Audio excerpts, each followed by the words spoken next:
Virar station परिसर में रात 8 बजे के बाद ऑटो रिक्शा चालकों द्वारा भाड़ा नकारने की शिकायतें लगातार सामने आ रही हैं। इसका खामियाजा आम नागरिकों को भुगतना पड़ रहा है, जिन्हें देर रात लंबी कतारों में खड़े होकर घंटों तक ऑटो का इंतजार करना पड़ता है। नागरिकों ने प्रशासन से तत्काल कार्रवाई की मांग की है।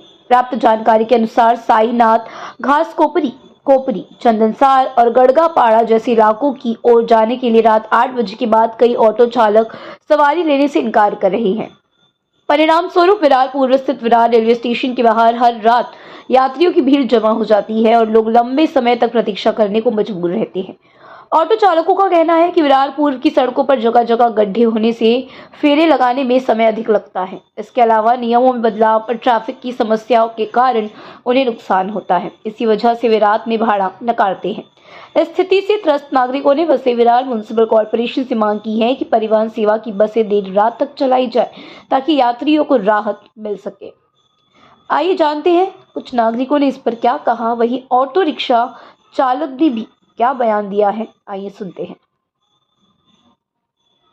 Bureau report, VRS news.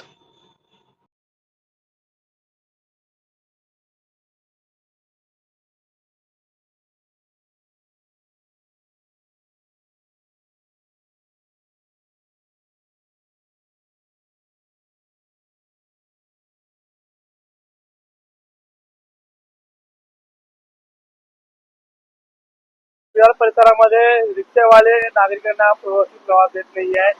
दररोज नागरिकांना तासोतास या ठिकाणी थांबावं लागते का? काय मध्यंतरी मी बऱ्याच वेळा परिवहन विभागाला या संदर्भात पण बोललो आणि आपण सध्याची परिस्थिती बघत असाल की विरार शहरामध्ये सकाळच्या वेळेस रिक्षावाले तुम्हाला वारंवार सांगतील की बसा या, पण आता असं होतंय की 4-4 तास प्रवास करणं आणि मुंबई साईडला कामाला जाणारे लोक आहेत ती वारंवार इकडे येऊन 2-2 तास लाईनीमध्ये उभे राहतात। रिक्षा मिळत नाहीये। रिक्षावाले जे काय लोक ते गणपती मंदिरच्या पुढे जायला मागत नाही। मग नेमकं जे काय स्थानिक नागरिक यांनी करायचं काय, तर मी परिवहन विभागाला मध्यंतरी बोललो होतो की आपण जी काय बस सेवा आहे ती जास्तीत जास्त वाढवा। आता विरार ईस्ट मध्ये फक्त 18 बस आहेत। आपण त्यांना सांगितलं होतं की जास्तीत जास्त बस सुविधा लोकांना द्या। 8 वाजेपर्यंत बस चालतात, तर बसची जी काही सुविधा आहे ती रात्री 1 वाजेपर्यंत झाली पाहिजे असं आपण त्यांना वारंवार निवेदन सुद्धा दिलेलं आहे। 8 नंतर हे रिक्षावाले का नेत नाही प्रवाशांना?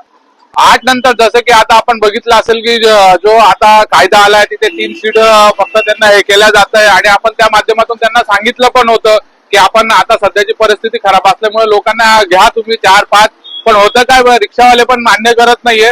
त्या हिशोबाने त्या माध्यमातून आम्ही शट्टे साहेबांशी पण परिवहन विभागाला भेटलो होतो, त्यांच्याशी चर्चा झाली तर त्यांनी मॅजिक वाल्यांसाठी हे केलं। तर मी या व्हिडिओच्या माध्यमातून रिक्षावाल्यांना पण सांगेल की उद्या परिवहन विभागाच्या बस वाढतील, मॅजिक सुरू होईल, तर उद्या हे तुमच्या रोजगारावरती गदा येण्याची शक्यता आहे। तर आपण कृपया करून लोकांसाठी सहकार्याची भूमिका दाखवावी। तो क्या नाम है आपका? आप कितना घंटे से यहाँ पे खड़े हैं? रिक्शा नहीं मिल रही? आधा घंटा से खड़ा हूँ साहब। चंदनसार कतगरीपाड़ा के लिए रिक्शा ही नहीं मिल रहा है। क्यों, क्या रीजन है यहाँ पे रिक्शा नहीं अरे मिल रही? सब रोड बोलते हैं खराब है, कोई सुबह सब जाते हैं, शाम को जाता ही नहीं है। अभी नई बस भी नहीं चालू कर रहा है, बस भी 9 बजे बंद कर देते हैं। हर दिन ये परिस्थिति रहती है? हाँ, हर दिन साहब, हर दिन।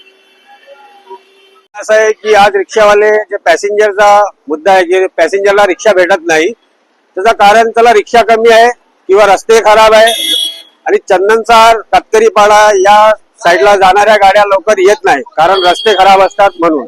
आणि दुसरा, संध्याकाळच्या वेळेस जो पब्लिकांचा क्राऊड असतो त्यावेळेस पोलीसवाले उभे असतात। पहिला 4 सीट होती तर सर्वांना गाड्या परफेक्ट भेटायचा बरोबर हे चाललेला होता, पण आता पोलीसवाल्याने 3 सीट केले आणि 3 सीट करून प्रत्येक गाडीमध्ये 1 सीट कमी होतोय। ऑलरेडी इथे रिक्षा कमी आहेत आणि पब्लिक जास्त झाली आहे आणि 3 सीट केले त्यामुळे आणखीन गाड्या भेटत नाही आणि गाडी चंदनसारला 3 किलोमीटर जाऊन यायला त्याला टाइम लागतो कारण रस्ते खराब आहेत आणि रस्ते खराबमुळे गाडी लेट होते। पण ह्या संपूर्ण या नियमांच्या मुळे सर्वसामान्य नागरिकांना का त्रास? नागरिकांना त्रास म्हणजे गाड्या कमी असल्यामुळे ते त्रास घ्यावा लागतं त्यांना। आणि दुसरा, सतत RTO वाले, पोलीसवाले ते रिक्षावाल्यांना तकलीफ देतात, परेशान करतात। क्लिअर गाडी जर असली तर मीटर मध्ये चेक करणार, जिथे इथे मीटर चालत नाही मीटर बघणार किंवा क्लिअर पेपर वगैरे सर्व असणार, तरी पण ते गाड्यांना 4 सीटवर थांबवतात आणि 4थी सीट आता फाईन केली आहे, ते लोकांनी कंटिन्यूस फाईन मारतात।